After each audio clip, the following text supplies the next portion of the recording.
He is in such a good place mentally, and I think it's going to show in his performance on September 30th. He is one of those guys that rises to the occasion, and I certainly believe that he is more than up to the task when he takes on Canelo on September 30th. You know, you just said the word rise to the occasion. Every time Jermell Charlo's been knocked down, you know, he's picked himself back up, and he's come back, and he's gone out and win, and not just win, he's gone out and win in grand fashion. And on Saturday, September 30th, against Canelo Alvarez, a guy there again, 59-2. It's not gonna be easy by any stretch of the imagination, but if anybody can get it done, I think it's Jermell Charlo. This fight right here is a fight that I don't think any of us ever thought would come to fruition, but on September 30th, it's here, and it's gonna be a dynamite. It's gonna be a knockdown drag. People talk about old school throwback fighters many times, and it's almost something that we kind of pound to the pulpit and we beat like a drum. Jermell Charlo is a throwback fighter. I don't ever remember him turning down any opportunity. He's always been the one to initiate who he wants. I want that guy. I want the baddest man on the planet. When he fought Jason Rosario back 3 years ago in this pay-per-view maiden voyage, along with his brother Jermell Charlo, who fought Sergey Derevyanchenko at Mohegan Sun during COVID times. No fans were allowed in the building, but he wanted that opportunity against Jason Rosario, and he put him away with a piercing body shot. Not to mention an undefeated Erickson Lubin. A kid who had dynamite in both hands, and he went out there and got him out of there, boom, with one shot. So he packs dynamite in both hands. This fight against Canelo Alvarez, you talk about, you know, Charlo being a throwback, as well as Canelo Alvarez. Both of these guys are throwback fighters, and to see them both in the middle of the ring at this stage in Las Vegas on the 30th is going to be a night to remember for all. I want to bring back a point about, you talked about, you know, when you're at this level that you can't read your own press clippings. Yes. Absolutely understandable. But do you read things where, you know, Jermell is the underdog coming into this fight? You know, he alluded to it.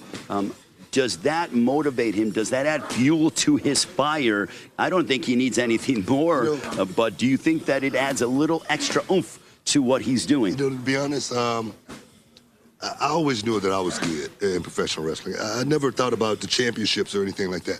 But when you're good, I got to say, it's all about checks and championships, baby. No, and that's what Jermell Charlo has garnered throughout his career, not because of anything else other than he's just that good. Give him credit for that. Well, I love what you just said. It's all about checks and championships. I mean, is that not the epitome of what it is to be a prize fighter, an elite level athlete? It is, but that is the epitome, checks and championships. But that will never happen if you're not truly the best, and that's what Jermell Charlo is. Well, for this particular fight, you have two guys in Canelo. I think Canelo is looking to come out in this fight and try to prove something, because people are saying, has the true greatness of Canelo diminished a little bit? And I think that's why Canelo said, you know what, I want Jermell Charlo. And Jermell Charlo, it probably took him like 20 seconds to say yes. You know, of course, Canelo Alvarez has something to prove. I mean, that Dimitri Bivol fight was a beatdown.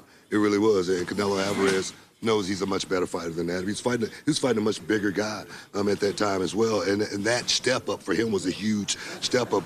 But do Canelo Alvarez want to be redeemed? Of course he wants to be redeemed. But on Saturday, September 30th, I'm just wondering, is this the wrong guy to step in there to get it done with, as far as this kid Charlo? Because this kid has come a long way. I've watched this kid's career, and I remember talking to Jermell Charlo once, and I said, you know, I wasn't a believer in the beginning in the Charlo brothers. You weren't? No, okay. That's what I told him. I said, I wasn't a believer.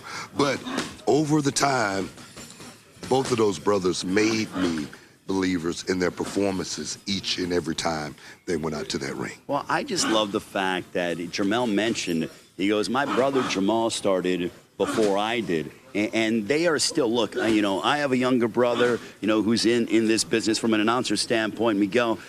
There's nothing like, you know, working with your family, no matter what it is. I mean, obviously, you guys are athletes. We are not. But there's nothing like working with your brother, being a part of something with your brother. Jermell certainly feeds off of Jamal and vice versa. Well, I mean, I started with my brother, of course, you know, the Harlem Heat. And I know I wouldn't be here if it wasn't for my brother. Just like Jermell may be thinking, I think that all the time. I always say I'm living my brother's dream, you know, being at the top, you know, spot here in professional wrestling, something I never thought about when I was a kid. My brother motivated me and pushed me towards this, and this is the outcome of it. But I watched those two brothers, Jermell and Jamal. They've not did it, you know, this journey, but they've done it together.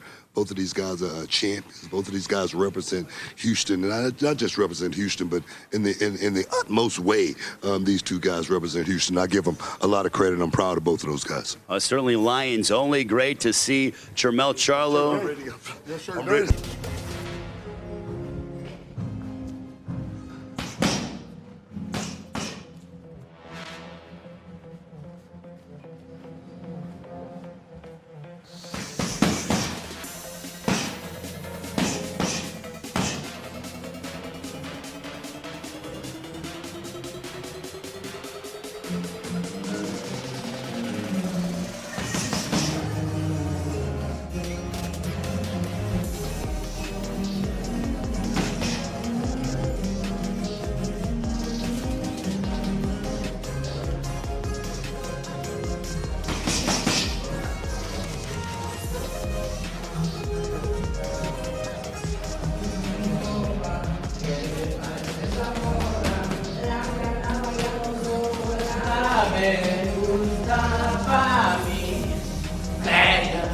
Ella sabe que está buena.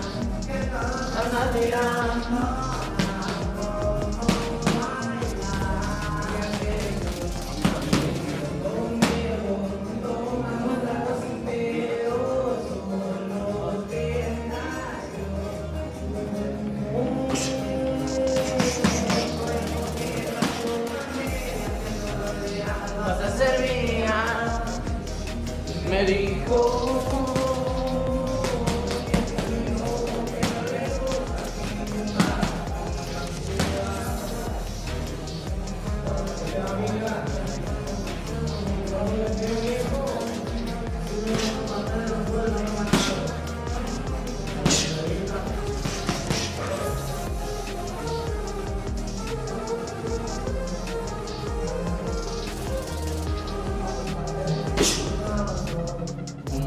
Tiene ganas, pero hablando del corazón.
Aquí, ya porque acabé. Se cayó eso. ¡Hombros, hombros!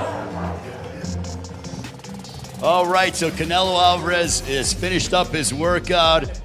And, you know, Canelo, I got to tell you, as I'm watching you, train and prepare, I feel like this is, you look very lean. This is the fastest I've seen you in a while. Is that fair to say? Is that accurate? Because you look very fast, you look very agile on your feet, very elusive. I don't know how I look, but I feel great.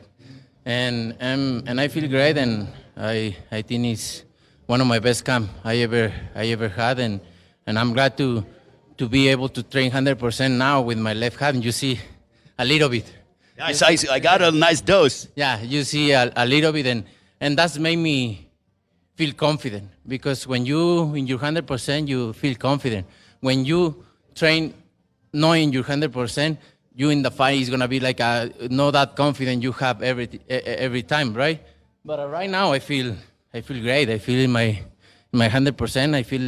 I feel like a beast. I feel like you're happy training, and there's like a look in your eye where you're enjoying every moment of training. Is that because you are totally healthy? Yeah. You can see the vibes here, right? It's because I'm able to train 100%, and that made me feel made me feel great. That made me feel confident. That's all that matters. When you feel confident, it's everything.